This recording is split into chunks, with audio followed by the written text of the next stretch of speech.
Hello everyone, एडुबोल्ट के platform में आप सबको स्वागत है। मैं हूँ एडुकेटर शरण्या। और अभी जो सीरीज़ चल रहा था, ये सबको पता है कि वर्ल्ड जियोग्राफी की मैपिंग सीरीज़ चल रहा है। इसमें हम प्रीवियस क्लास में एशिया और यूरोप के जितने भी वाटर बॉडीज़ था, लेक्स एंड वाटरिंग सीज था, उसके बारे में बात किया है। तो आज की वीडियो में अफ्रीका और ऑस्ट्रेलिया की ऐसी कुछ कुछ वाटर बॉडी के बारे में पता करेंगे। तो सबसे पहले तो एडुबोल्ट एक ऐसा प्लेटफॉर्म है जहाँ पे आप 1-to-1 मेंटरशिप को अवेल कर सकते हैं। यहाँ पे मैं educator Sharanya environment, internal security, agriculture, science, technology and मेरा जो ऑप्शनल है जूलॉजी, इसके ऊपर मेंटरशिप प्रोवाइड करती हूँ। 5 to 6 PM ऑल डे मैं अवेलेबल हूँ। आप मुझे एडुबोल्ट के वेबसाइट पे सिलेक्ट कर सकते हैं। तो सेशन कैसे बुक करना है ये मैं एक बार दिखा देती हूँ। आपको एडुबोल्ट के वेबसाइट पे जाके साइन अप करना है अपना मेल आईडी यूज़ करके। देन आप फाइंड मेंटर सेक्शन में जाएंगे और तो आपको मेरा नाम मिल जाएगा, आप उसको ज़रूर अवेल करें। देन आपको एक बुकिंग टाइम सिलेक्ट करना है। आप अपने हिसाब से या फिर मेरे टाइम के हिसाब से कोई भी टाइम चूज़ कर सकते हैं। इसके बाद आपको सेशन ज्वाइन करना है। आपके पास लिंक और बाकी डिटेल्स सब आ जाएगा। तो see it's very easy. And अभी फर्स्ट बात करते हैं अफ्रीका के वाटर बॉडीज़ को लेके। तो अफ्रीका की जो लोकेशन है वो हमें पता है कि ये अफ्रीका के बीचों बीच से इक्वेडर पास करते हैं एंड उसके ऊपर 23.5 डिग्री की जो ट्रॉपिक ऑफ कैंसर है एंड ट्रॉपिक ऑफ कैप्रिकॉर्न है, नॉर्थ एंड साउथ दोनों पार्ट में ही ये दो line tropic of cancer and tropic of capricorn दोनों क्रॉस करते हैं। इसके अलावा इंटरनेशनल जो ग्रीनिच मेरिडियन या फिर डेट लाइन है 0 डिग्री लॉन्गिट्यूड की, ये भी क्रॉस करता है। तो अफ्रीका की वाटर बॉडी अगर देखा जाए तो सबसे ऊपर नॉर्थ में है मेडिटेरेनियन सी। ऑब्वियसली मेडिटेरेनियन सी में और कौन कौन से वाटर बॉडीज़ है इसके बारे में डिटेल्स में प्रीवियस जो वीडियो है यूरोप की उसमें बात हुई है। तो मेडिटेरेनियन सी को कवर करते हुए कौन कौन सी कंट्रीज़ थी? एक है Egypt, Sudan, Tunisia, Algeria and Morocco, ये कंट्रीज़ था। नेक्स्ट अब आते हैं नॉर्थ ईस्टर्न जोन पे। तो नॉर्थ ईस्टर्न एरिया पे रेड सी था। रेड सी को कवर करता है कौन कौन सा countries? Egypt, Sudan and Eritrea, ये था। नेक्स्ट आते हैं गल्फ ऑफ एडन। इसको ये जो छोटा सा पार्ट है यहाँ पे जिबूती नाम करके एक छोटा सा कंट्री है जो रेड सी और गल्फ ऑफ एडन दोनों के ही सी शोर में प्रेजेंट है। उसके बाद ये जो हॉर्न ऑफ अफ्रीका है वहाँ पे सोमालिया कंट्री है। तो गल्फ ऑफ एडन में कौन कौन सा है? सोमालिया है, जिबूती है, ये दोनों कंट्रीज़ है। ओके, इसके बाद आते हैं इंडियन ओशन में। तो अफ्रीका के ईस्टर्न पूरा जो रीजन है उसमें इंडियन ओशन है एंड साथ साथ में मेडागास्कर और इंडियन ओशन में कुछ और अफ्रीकन कंट्रीज है जैसे शीसेल्स है, मॉरिशस है, ये कंट्रीज फेमस है। वेस्टर्न रीजन पे अटलांटिक ओशन है एंड अफ्रीका में जो ये एक इंडेंटेशन देखने को मिलता है इस एरिया पे है गल्फ ऑफ गिनी। तो गल्फ ऑफ गिनी का अगर लोकेशन पूछा जाए तो वो क्या होगा? वेस्ट ऑफ अफ्रीका एंड एकदम नीचे साउथ में है अंटार्कटिक सी या फिर सदर्न अंटार्कटिक ओशन या फिर सदर्न ओशन। तो ये वाटर बॉडीज अफ्रीका के अराउंड रहता है। ओके, तो अब आते हैं अफ्रीका के लेक्स के बारे में। तो ये जो हमने फ़ोटो देखा है, मैप देखा है, इसमें एक चीज़ तो पता है कि सहारा डेजर्ट नॉर्थ में है एंड कालाहारी नामिब डेजर्ट ये सारे साउथ में है। तो ये दो एरियाज़ में लेक मिलना तो बहुत मुश्किल है। तो लेक कहाँ पे मिल सकता है? इक्वेटोरियल रीजन पे। तो इक्वेटोरियल अफ्रीका का जो रीजन है, ट्रॉपिकल जो रीजन है, उस रीजन पे हमें लेक देखने को मिल सकता है। आइदर इस एरिया पे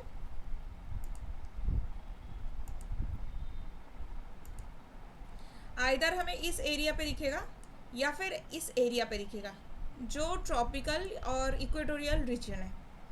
बाकी नॉर्थ में सहारा डेजर्ट है, साउथ में कालाहारी और नामीब डेजर्ट है, तो इस एरिया पे तो नहीं मिल सकता। तो ईस्टर्न सेक्शन में लेक कहाँ कहाँ पे है? फर्स्ट सबसे नीचे है लेक मालावी, जो मालावी, मोजाम्बिक, तंजानिया, ये तीन कंट्रीज़ का बाउंड्री फॉर्म करता है। ओके। उसके बाद सबसे बड़ा जो लेक है लेक टंगानिका, ये वर्ल्ड के लॉन्गेस्ट लेक है। ये तंजानिया और democratic Republic of Congo DRC की बीच में बाउंड्री फॉर्म करते हैं। बुरुंडी की बाउंड्री भी इससे फॉर्म होती है। तो लेक टंगानिका के बीच में टंगानिका या फिर तंजानिया जो कंट्री है वो है, डेमोक्रेटिक रिपब्लिक ऑफ कॉन्गो है, जाम्बिया है, बुरुंडी है। ये 4 ऐसे कंट्रीज़ है जो लेक टंगानिका के आसपास है। लेक मोएरो, ये जाम्बिया और DRC की बीच में बाउंड्री फॉर्म करता है। और लेक रुकवा जो है ये ओनली तांजानिया में है। ठीक है। सिमिलरली लेक कीवू जो है ये DRC और रवांडा के बीच में है। उसके ऊपर लेक एडवर्ड, ये उगांडा और DRC के बीच में है। लेक एडवर्ड, लेक एल्बर्ट, ये दोनों ही लेक उगांडा और DRC के बीच में है। ओके।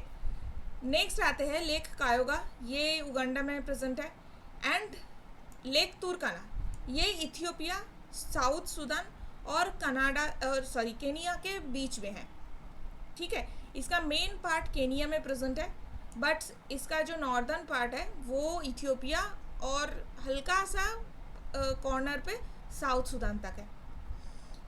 इनमें सबसे इम्पोर्टेंट अगर कोई लेक है तो वो है लेक विक्टोरिया। क्यों? लेक तंजानिया तो हमें पता चल गया कि ये लॉन्गेस्ट फ्रेश वाटर लेक है। लेक विक्टोरिया से जो लॉन्गेस्ट रिवर है, रिवर नाइल, उसकी ओरिजिन है। लेक विक्टोरिया से ब्लू नाइल की ओरिजिन है। तो नाइल की 2 मेन ट्रिब्यूटरी है, एक है ब्लू नाइल, एक है वाइट नाइल। तो ब्लू नाइल जो है वो लेक विक्टोरिया से बनते हैं और वाइट नाइल का ओरिजिन है इथियोपिया की हाईलैंड से। ओके। तो आई होप इसमें आपको और कोई डाउट नहीं रहेगा। ओके। नेक्स्ट वेस्ट अफ्रीका की लेक्स पे आते हैं। तो वेस्ट अफ्रीका की लेक्स में सबसे इम्पॉर्टेंट एक लेक है, वो है लेक चाद। ये चाद जो कंट्री है वहाँ पर प्रेजेंट है। लेक रेजिन, ये एक लेक है। ब्लू लेक एक नाम है। लेक मगरब एक लेक है। लेक रस्तक एक लेक है। लेक प्लालूड। एंड इसमें वोल्टा रिवर जो है डिफरेंट एरियाज में लेक फॉर्म करते हैं, तो ये है लेक वोल्टा। ओके। ये पूरे रीजन पे अपर वोल्टा, मिडिल वोल्टा, लोअर वोल्टा, ये जो लेक है वोल्टा रिवर के ऊपर बने हुए हैं। ओके। एंड ये कुछ चीज़ें आपको याद रखना होगा। ठीक है। अब क्यों याद रखना है? प्रीवियस ईयर में क्वेश्चन पूछे गए हैं। Which one of the following lakes of West Africa has become dry and turned into desert? तो लेक विक्टोरिया नहीं हो सकता बिकॉज ये ईस्ट अफ्रीका की लेक है। लेक ओगुटा ये भी नहीं है क्योंकि इसने डेजर्ट में ट्रांसफॉर्म नहीं हुआ है। लेक वोल्टा अभी भी वोल्टा लेक रिवर के ऊपर है। तो लेक फैग्यूबाइन एक लेक है जो डिज़र्ट बन गया है। तो कोई अगर ऐसा लेक है जो पहले लेक था और बाद में डिज़र्ट फॉर्म हुई है, उसके ऊपर यूपीएससी ज़रूर क्वेश्चन पूछता है। जैसे एशिया के जो क्लास था उसमें हमने क्या देखा, अरल रिवर, अरल सी के ऊपर क्वेश्चन पूछा था, जो लेक था पहले और बाद में डिज़र्ट फॉर्म हो गया। वैसे लेक फैग्यूबाइन जो लेक है वो भी पहले लेक हुआ करता था, बाद में डिज़र्ट के एक्सपेंशन की वजह से ये डिज़र्ट हो गया। तो ईस्टर्न अफ्रीका की जो लेक्स हैं वो मोस्टली अफ्रीका की द ग्रेट रिफ्ट वैली के ऊपर फॉर्म हुए हैं। तो ग्रेट रिफ्ट वैली कैसा था कि जो माउंटेन है वो माउंटेन के बीच में एक इस तरीके का वैली है, और ये बहुत ही लंबा सा वैली है, इसको रिफ्ट वैली कहा जाता है। ये अगर हाईलैंड है, तो हाईलैंड के बीच में एक लंबा और बहुत ही मतलब नैरो लंबा एक वैली है, तो इसे रिफ्ट वैली कहा जाता है। ये किस तरीके से फॉर्म होता है, जब ये दोनों फॉल्ट रीजियन रहता है, ये फॉल्ट रीजियन है एंड ये भी फॉल्ट रीजियन है, तो ये फॉल्ट रीजियन के बराबर बीच का जो पार्ट है वो जब धस के नीचे बैठ जाए तो उस तरीके से रिफ्ट वैली की फॉर्म होती है। अब बाद में क्या हो रहा है कि अफ्रीकन प्लेट और ये जो छोटा सा न्यू प्लेट है, यहाँ पे जो रिफ्ट वैली है वो इतना ही टेक्टोनिकली एक्टिव है कि ये दोनों जो प्लेट है वो दोनों अलग हो रहा है, और इस एरिया पे नया तरीके से ओशन बनने की एक पार्ट दिखी है, जहाँ पे मतलब प्रिमिटिव ओशन बनने की स्टार्टिंग हुई है। तो इस एरिया से हो सकता है यूपीएससी क्वेश्चन पूछ ले।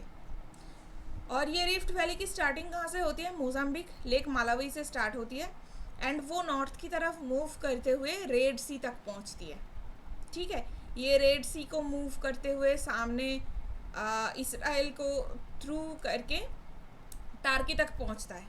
तो टार्की में ये जो फॉल्ट है ये इतना लंबा फॉल्ट है। टार्की में एक फॉल्ट बहुत फेमस है, अनातोलिया फॉल्ट, जिसमें 2 साल पहले बहुत बड़ा भूकंप भी आया था और इंडिया ने ये एड मेडिसिन ये सब भेजे थे। तो अनातोलिया जो फॉल्ट है वो और ये सब एक ही लाइन पे आता है, इसीलिए इस एरिया से प्लेट टेक्टोनिक एक्टिविटी बहुत ज़्यादा है। ओके, तो ये हमें याद रखना होगा। इजिप्ट में एक और लेक है जो मैन मेड रिजर्वायर है, लेक नासिर। ये पे इजिप्ट की जो फर्स्ट प्रेसिडेंट थे उनके नाम पे बनाया गया था। तो लेक नासिर को हमें याद रखना है। ये नाइल रिवर के ऊपर बहुत बड़ा एक रिजर्वायर है, ताकि हर साल की जो फ्लडिंग होती है उसको रोका जाए। तो लेक नासिर के बारे में हमें याद रखना है। ठीक है, तो ये अफ्रीका का मेजर लेक्स था जो हमने कवर कर लिया है। अब आते हैं ऑस्ट्रेलिया पे। तो ऑस्ट्रेलिया की जो वाटर बॉडीज़ है, ऑस्ट्रेलिया मोस्टली डेजर्ट और फ्लैट एरिया है, तो लेक्स बहुत ही कम है। अब जो इसके अराउंड में बॉडी है, वाटर बॉडीज़ है, उसको देख लेते हैं। तो सबसे पहले तो वेस्ट में इंडियन ओशन है, वेस्ट में साउथ में जो north western south western region है वहाँ पे इंडियन ओशन है। नॉर्थ वेस्ट में इंडोनेशिया का पार्ट है, तो यहाँ पे वो जो हमने फ्लोरेस सी पढ़ा था ये भी इसके आसपास है। तिमोर की जो कंट्री है उसके पास तिमोर सी प्रेजेंट है। नेक्स्ट अराफुरा सी, ये पापुआ न्यू गिनी और ऑस्ट्रेलिया ये दोनों के बीच में है। ओके, तो बीच में एक गल्फ की तरह फॉर्मेशन होती है, इसे गल्फ ऑफ कार्पेथियन कहते हैं, जो पापुआ न्यू गिनी और ऑस्ट्रेलिया के बीच में है। और ये बीच में जो छोटा सा स्ट्रेट आते हैं इसको क्या कहते हैं, taurus straight. Okay, next north east region पे हमें ग्रेट बैरियर रीफ देखने को मिलता है जो कोरल रीफ है। तो नॉर्थ ईस्टर्न रीजन पे है कोरल सी। इसके आगे ऑस्ट्रेलिया और न्यूजीलैंड के बीच में है तास्मान सी।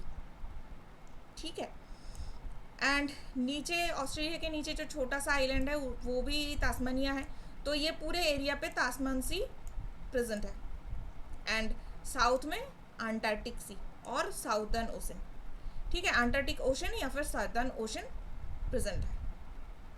ओके, तो ये हो गया ऑस्ट्रेलिया के चारों तरफ क्या क्या है। सबसे पहले तो इंडियन ओशन है वेस्टर्न सेक्शन में, उसके ऊपर तिमोर सी है, आराफुरा सी, गल्फ ऑफ कार्पेथिया। नेक्स्ट आते हैं पापुआ न्यू गिनी की टॉरस स्ट्रेट। उसके बाद नॉर्थ ईस्ट सेक्शन में है coral sea and south east part में है तास्मान सी एंड साउथ में फिर अंटार्कटिक ओशन। ओके, तो आई होप जो वाटर बॉडीज़ है ये हम आपको पता चल गया है। नेक्स्ट लेक्स को लेके बात करते हैं। तो जो लेक्स है उसमें बहुत फेमस कुछ कुछ लेक है, जैसे लेक आयर। लेक आयर जो है वो बहुत ही फेमस है। मोस्टली ऑस्ट्रेलिया की जो टेरेन है वो फ्लैट है। एंड इसमें कुछ कुछ ही लेक है, जैसे lake Gairdner, lake Blanche and lake Frome. ये जो है ये मिडिल ऑस्ट्रेलिया की लेक्स है, ठीक है। These are middle Australian lake, या फिर साउथ ऑस्ट्रेलिया के भी लेक बोल सकते हैं। इसके बाद नॉर्दर्न रीजन पे लेक वुड, लेक आर्गल, ये कुछ देखने को मिलता है। एंड ईस्टर्न वेस्टर्न ऑस्ट्रेलिया में लेक मैकोले, लेक डिसअपॉइंटमेंट। नाम याद रखना, अगर डिसअपॉइंटमेंट क्या है पूछा जाए तो उसको याद रखना है कि ये एक लेक है। डिसअपॉइंटमेंट हम नहीं है, हम ऐसे इंसान नहीं है। Lake Carnegie and ration lake, ये मोस्टली जो है ऑस्ट्रेलिया पहले क्या था, एक ब्रिटिश टेरिटरी था, ब्रिटिश ओवरसीज टेरिटरी कॉलोनी था। तो लॉर्ड मैकोले के बारे में हमने पढ़ा है, तो मैकोले है, लॉर्ड ग्रेगरी है, लॉर्ड वुड है, वुड्स डिस्पैच हमें याद रखना है। तो इस तरीके से हमें याद रखना होगा। Lord Carnegie, Rason lake, lake Austin, lake Barkley. तो ये जो भी है वेस्टर्न ऑस्ट्रेलिया के जो लेक्स हैं मोस्टली, या फिर पूरे ऑस्ट्रेलिया की जो लेक्स हैं वो मोस्टली देखा जाए तो ब्रिटिश लॉर्ड्स के नाम पे है। लेक मैक्लियोड, ये भी एक लेक है, ठीक है। तो ये लेक्स हमें याद रखना होगा, क्योंकि यूपीएससी कई बार क्वेश्चन पूछते हैं। अभी तक ऑस्ट्रेलिया के ऊपर क्वेश्चन नहीं आया, बट इसका मतलब ये नहीं है कि नहीं आएगा। तो ये हमें याद रखना होगा। That's it for the day. आज का जो वीडियो था ये बहुत ही छोटा वीडियो है, बट मैपिंग की जो मैपिंग को क्रैक करने की एक ही तरीका है, जो ट्रिक है वो यही है कि आपको बार बार प्रैक्टिस करना है, याद रखना है। तो हर बार पढ़ते रहिए, वीडियोस देखते रहिए अच्छे से। एंड वीडियो आप लोगों के लिए यूट्यूब में अवेलेबल है। एंड आपको अगर सेशन ज्वाइन करना है तो आप एडोबोल्ट के ऐप से भी सेशन ज्वाइन कर सकते हैं। ये गूगल प्ले स्टोर और एप्पल स्टोर, ये दोनों एरिया पे प्रेजेंट है। इसके साथ आपकी अभी इंडियन जियोग्राफी की क्लासेस कंप्लीट हो चुकी है। जो मैपिंग सीरीज़ था वो अवेलेबल है, आप देख सकते हैं। करंट अफेयर्स की कंटिन्यूस क्लासेस हो रही है, आप वीडियोस को ज़रूर देखें। एंड अगर आपको कोई डाउट रहता है तो आप टेलीग्राम चैनल ज्वाइन कर सकते हैं। इसमें आपको हर दिन की सारे डिटेल्स मिलता रहेगा। आपको अगर मेरे साथ प्रिपरेशन करना है तो साथ में आप प्रिपरेशन एट ईज़ नाम की मेरी एक टेलीग्राम चैनल है, इसको आप ज़रूर ज्वाइन कीजिए। और कोई भी सेशन आपको मेरे से लेना है तो आप एडोबोल्ट की वेबसाइट पे सेशन को ज़रूर शेड्यूल कीजिए। That's it. And new video के लिए प्लीज़ लाइक कीजिए, शेयर कीजिए, सब्सक्राइब करके रखिए, तभी आपको पता चलेगा। And good luck.